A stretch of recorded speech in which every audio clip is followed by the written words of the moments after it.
Today we will be talking about the use of Rashi Sanghatta Chakra for earthquakes, fire, warlike conditions, and floods and rains, and maybe tsunami even.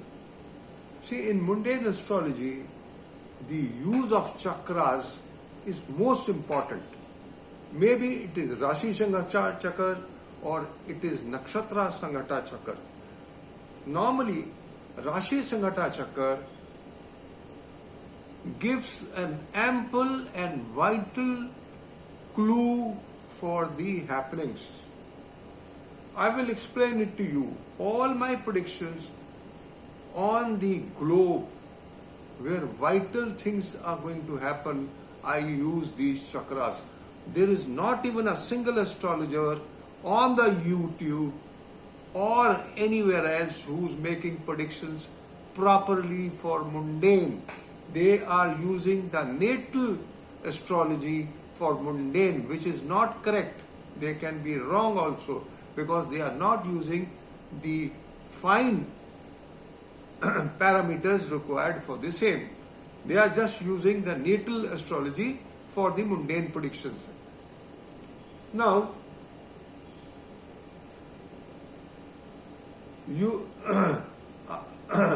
in mundane astrology, we have to use the chakras whenever we have to make predictions for earthquakes, terrorism, warlike conditions, floods, and tsunami.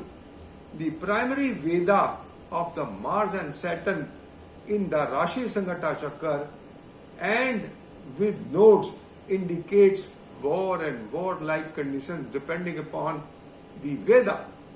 Sun and Moon should also have Vedha from malefic planets, indicating that since they are the life force and if there is affliction to Sun and Moon, then there will be loss of lives. Now, I will explain all the parameters for the fortnight starting from 14th June 2022. I am late in making the predictions because I had to be operated for surgery of eye for cataract, and still I have problems. But since the article was written on the 12th of June, I said I must make a video for the same. Now, earthquakes. For earthquakes, the earthy signs are Taurus, Virgo, and Capricorn. Must be having affliction by malefics. Mars, Saturn, and nodes in the 3, 6, 10 and 2, 7, 11 triangle of the Rashi Sanghatta Chakra must have malefics to have Vedha from each other.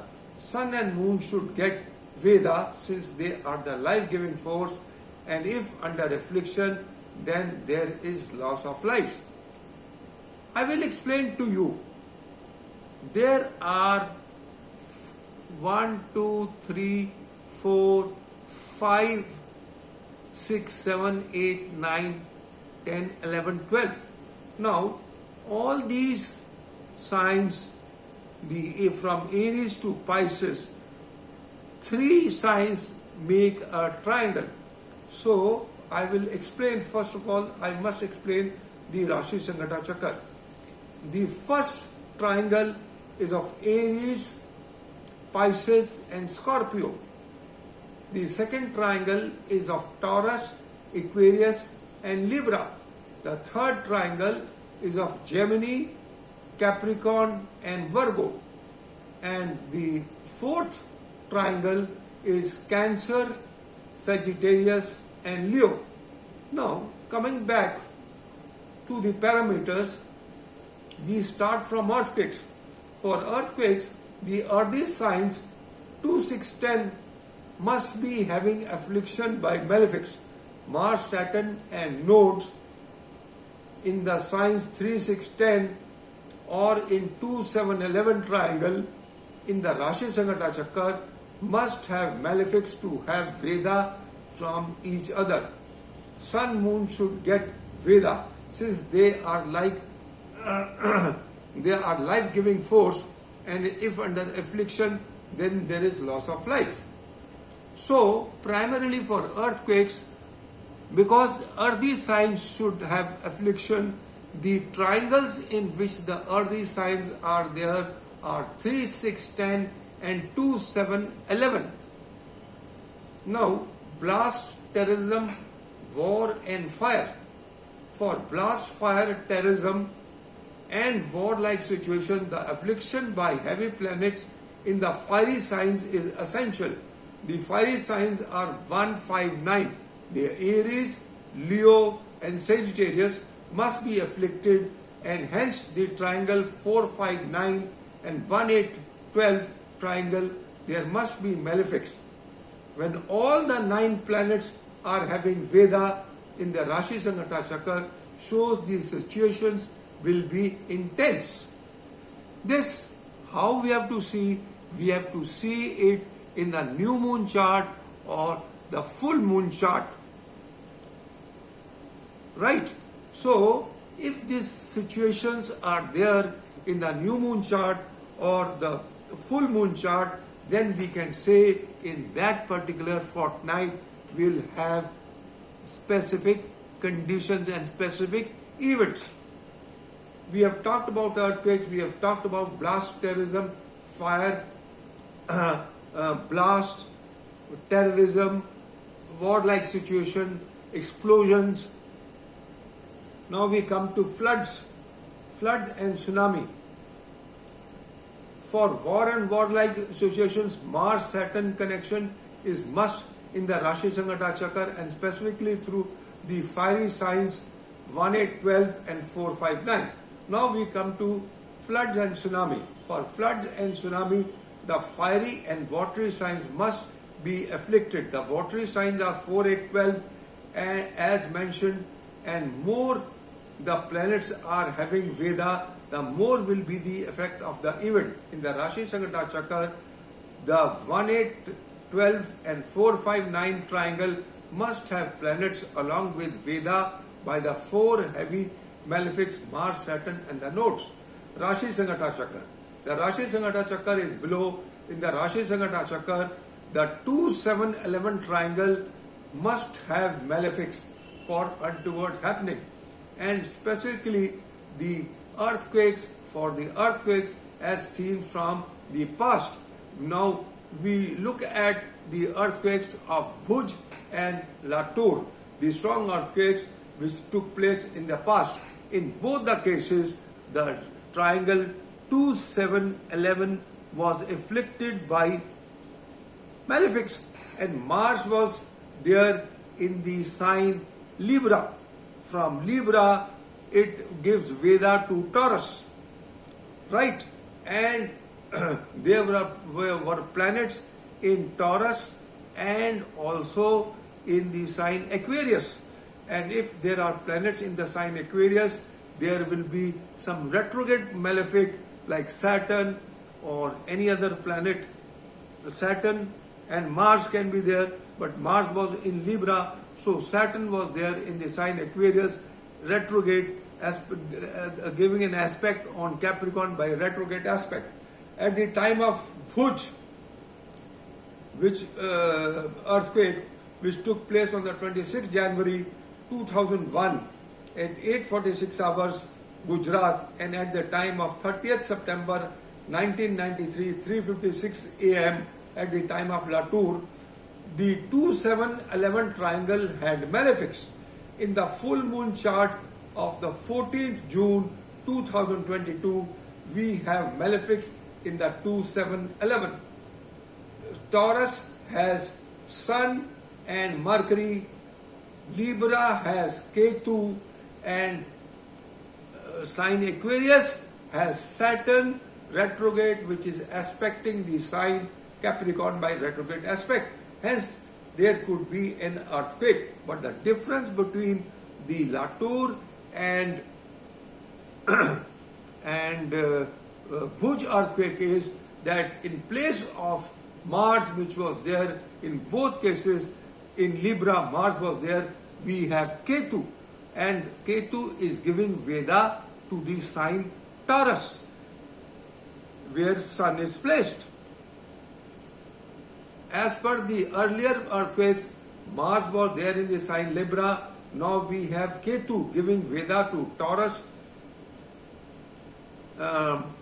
Sun and Mercury, and Saturn in Aquarius, who is influencing the sign Capricorn by retrograde aspect. Now I have given a chart here.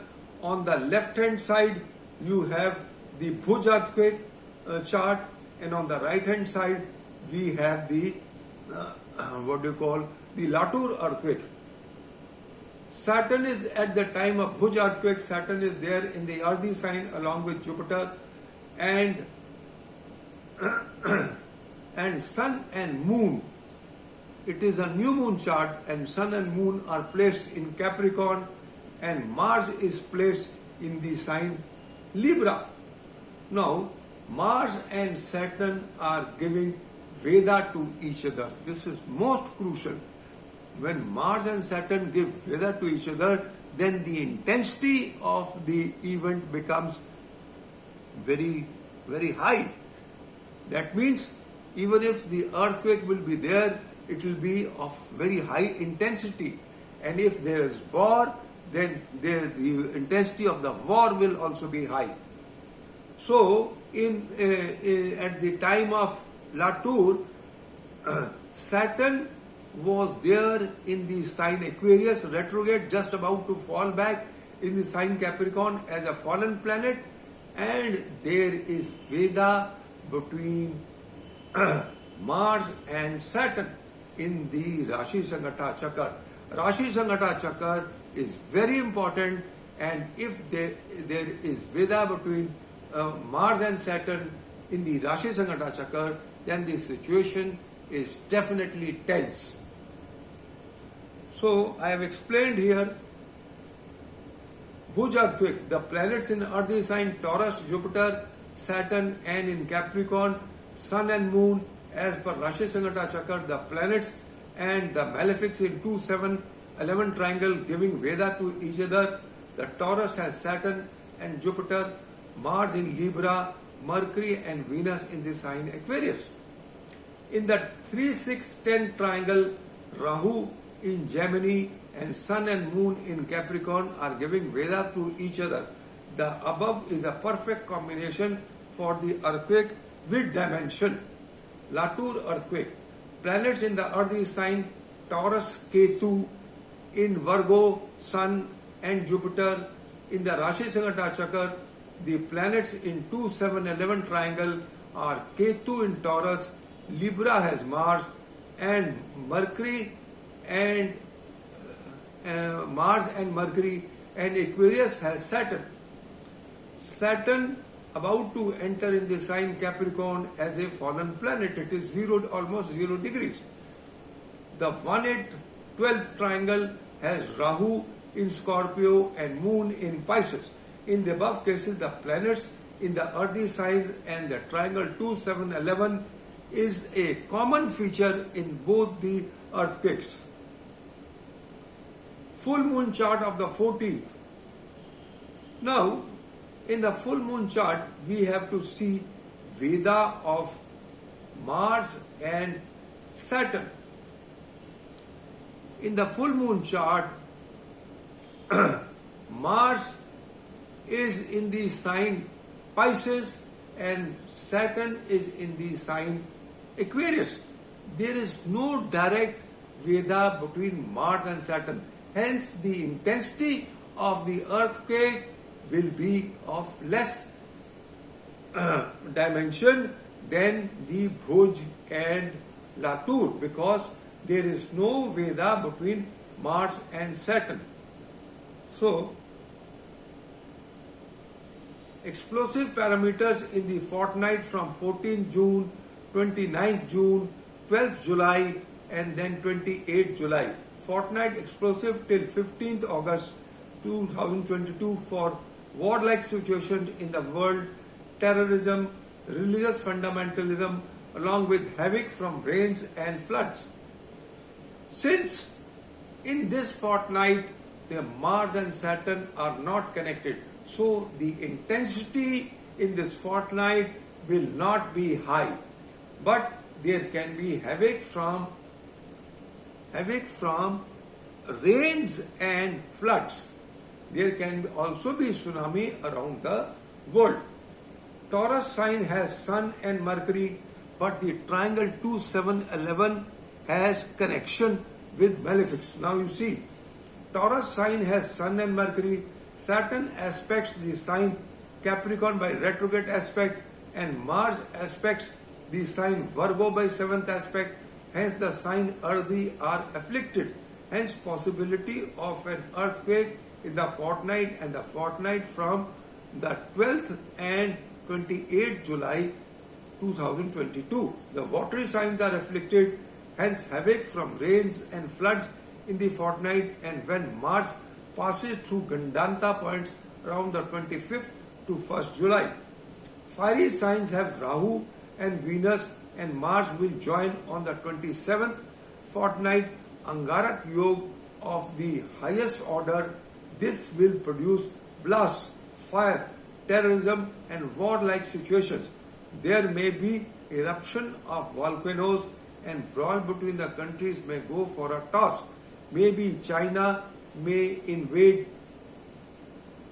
or threaten to invade Taiwan, and a relation between China and US may also go for a toss.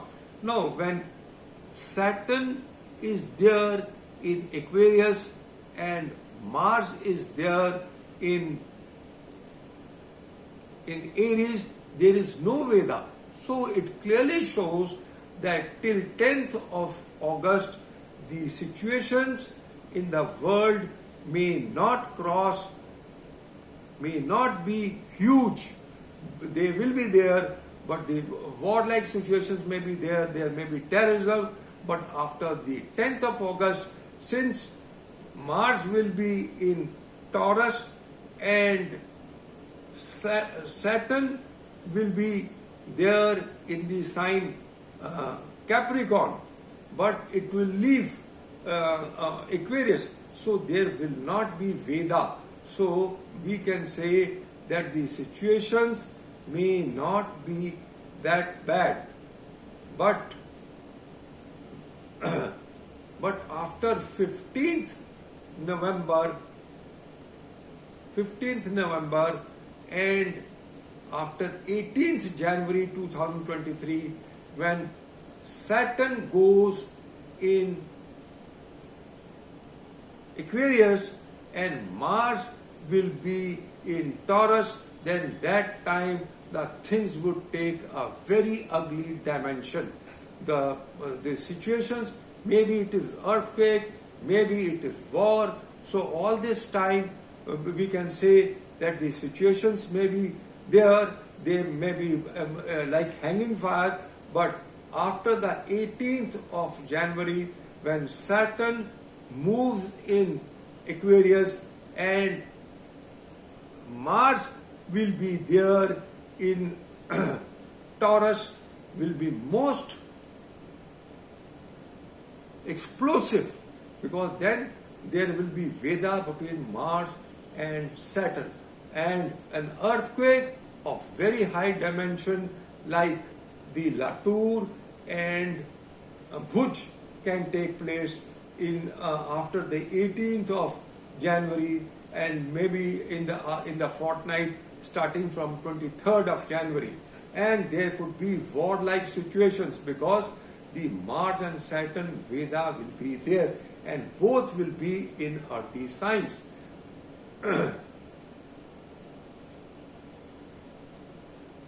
And the 2, 7, 11 triangle will be afflicted by Mars and Saturn. So this is all, friends. Just wanted to say that in the present situation, I have given the dates 25th to 27th June, Mars is in Gandanta, and from 12th July 2022, Saturn falls back in Capricorn. Then the situations will be some like the World War II, World War I, and then also like the time of the sinking of the Titanic and Korean War and the Indo-China War. These situations I've already mentioned, they will be parallel. So terrorism in Jammu and Kashmir and religious fundamentalism in India cannot be ruled out, especially when Ketu will be transiting over the 8th and the 11th Lord, 8th and the 11th Lord Jupiter, which is placed in the 6th house of the foundation chart, and Saturn will also